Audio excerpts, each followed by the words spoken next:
बघा, ह्या एक तर पहिली गोष्ट मी सांगेन की मुंबई ही मराठी माणसाची राजधानी आहे आणि मराठी माणूस जर न्याय हक्कासाठी मुंबईत येणार नाही तर तो काय सुरत आणि गुवाहाटीला जाणार.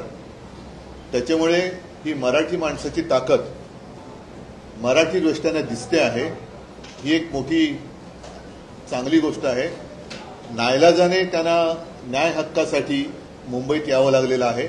याचं कारण आतापर्यंत या सरकारने म्हणजे अगदी फडणवीस साहेबांनी सुद्धा त्यावेळेला सांगितलं होतं की जर त्यांचं सरकार आलं किंवा असतं तर काही दिवसात त्यांनी यांना न्याय दिला असता.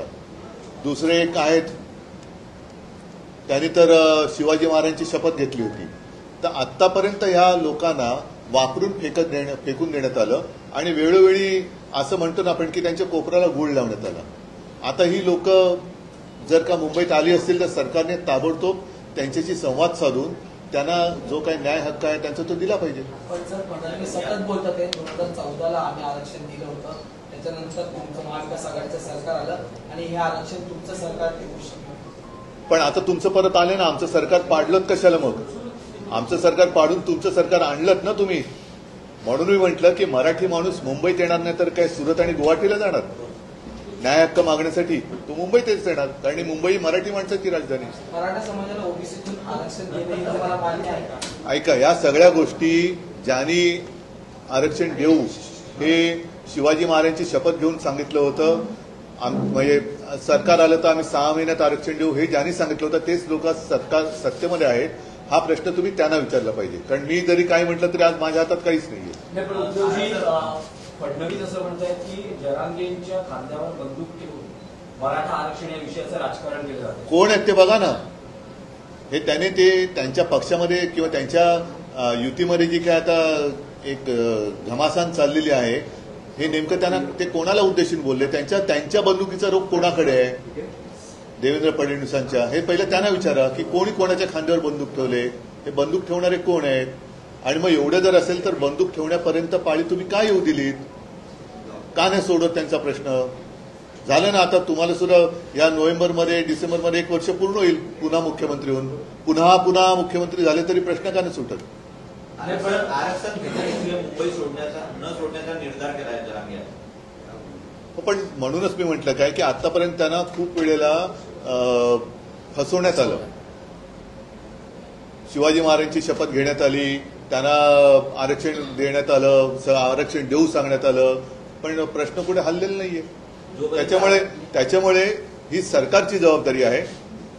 सरकारने पुढाकार घ्यायला पाहिजे आणि त्यांच्याशी संवाद साधून काय आहे, काय होऊ शकतं, काय करायला पाहिजे हे त्यांनी सोडवायला पाहिजे प्रश्न. जोपर्यंत आरक्षण भेटत नाही तोपर्यंत मुंबईत जा करा असं पण आवाहन केलं. पण म्हणून मी म्हटलं नाही की सगळी जबाबदारी सरकारची आहे. कारण गणेशोत्सव सुरू आहे, ते काही इकडे मराठी माणसं जी सगळी आलेली आहेत ती काही इकडे दंगल करायला नाही आलेली, न्याय हक्कासाठी आलेली आहेत. 9 ते 5 वेळ देण्यात आलेली आहे. 5च्या नंतर त्या सगळ्या आंदोलकांना बाहेर काढण्याचा प्रयत्न असेल. ही बघा, मी तुम्हाला सांगतो की पूर्ण जबाबदारी सरकारची आहे. आणि ज्यांनी एक आम्ही तुम्हाला आरक्षण देऊ म्हणून शड्डू ठोकले होते ती लोक कुठे राहतात? का गावी पडाले आहेत? का नुसती दर्शने घेत चाललेले आहेत? एवढा जनता जनार्दन मुंबईत आल्यानंतर त्यांना सामोरे जाणार. नुसतं घरोघरी काय फिरताय सगळीकडे? उद्धवजी, पण ओबीसी मधनं आरक्षणाची मागणी होते आहे, या संदर्भात तुमची भूमिका काय?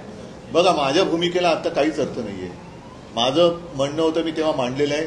अगदी आंतरवेली सराटीमध्ये मी जेव्हा गेलो तेव्हा सुद्धा मी जरांगीच्या समोर उभं राहून मी बोललेलो आहे.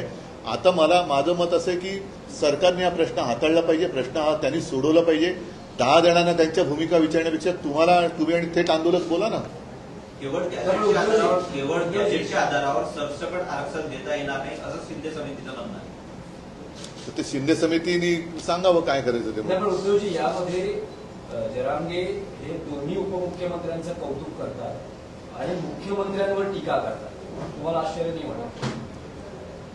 हा, आता बघा, हा शेवटी जरांगे पाटलांचा विषय आहे.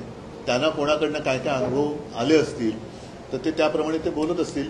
पण एकूण काही जरी झालं तरी ज्यांची ते आता कौतुक करत असतायत असं तुम्ही म्हणतायत त्यांनी सुद्धा त्यांना फसवलंच आहे ना. ते इतके वर्ष म्हणजे 2.5 वर्ष का होईना मुख्यमंत्री होते, आता 1 वर्षभर उपमुख्यमंत्री आहेत, का नाही त्यांना न्याय देऊ शकत? त्याच्यामुळे नुसती टोलवाटोली या सरकारकडनं चाललेली आहे. ही टोलवाटोली बंद करून जो काय आहे तो सन्मान्य तोडगा त्यांनी काढला पाहिजे. ठीक आहे. काय वाटतं कोण असू शकतं या आरक्षणाच्या मागणीखाली एवढा जो मुंबईत आंदोलन उसळलेलं आहे आतापर्यंत जे मोर्चे अन्याय आतापर्यंत त्यांच्यावर त्या समाजावर झालेला अन्यायच असू शकतो ना या आंदोलनाच्या पाठी. आणखीन कोण असू शकतं? नाही पण ठीक आहे. गणेशोत्सवात या आंदोलन होतं. बघा, या आंदोलकांना चिघळलं नाही, मला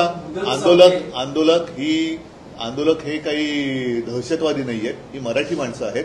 ते त्यांच्या हक्काने विघ्नहर्त्याच्या उत्सवात न्याय मागायला आलेले आहेत आणि त्यांना अशी अपेक्षा कदाचित असेल की सरकार देऊ शकत नाही तर हे विघ्नहर्त्या तूच आमच्यावरचं विघ्न दूर कर. थँक्यू.